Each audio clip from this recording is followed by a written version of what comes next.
சங்கீதம் 91 என்பது வெறும் பாதுகாப்பை பற்றிய அதிகாரம் அல்ல. இது தேவனுடைய பிரசன்னத்தில் வாழ்கிற ஒரு விசுவாசியின் வாழ்க்கையை பற்றிய அதிகாரம். பலர் சங்கீதம் 91 ஆபத்து வந்தபோது மட்டும் வாசிக்கிறார்கள். ஜெபம் இல்லாமல், பரிசுத்தம் இல்லாமல், தேவனுடைய வார்த்தை இல்லாமல் சங்கீதம் 91 வாக்குறுதிகளை மட்டும் உரிமை கொண்டாட முடியாது. நீங்கள் தேவனுக்கு அருகில் வந்தால் தீமை உங்களை விட்டு விலகும். நீங்கள் தேவனில் நிலைத்திருந்தால் தேவன் உங்களை தமது நிழலால் மூடுவார்.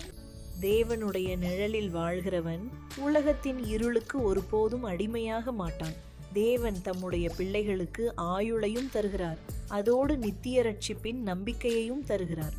உண்மையான திருப்தி உலகம் அளிக்கும் ஆசீர்வாதங்களில் அல்ல, இரட்சகராகிய கிறிஸ்துவுக்குள் மட்டுமே உள்ளது. ரட்சிப்பை பெற்றவன் இவ்வாழ்விலும் நித்தியத்திலும் திருப்தியடைவான். தேவனுடைய பிரசன்னத்தில் நிலைத்திருப்போம், அவருடைய நித்திய ரட்சிப்பை காண்போம். ஆமென்.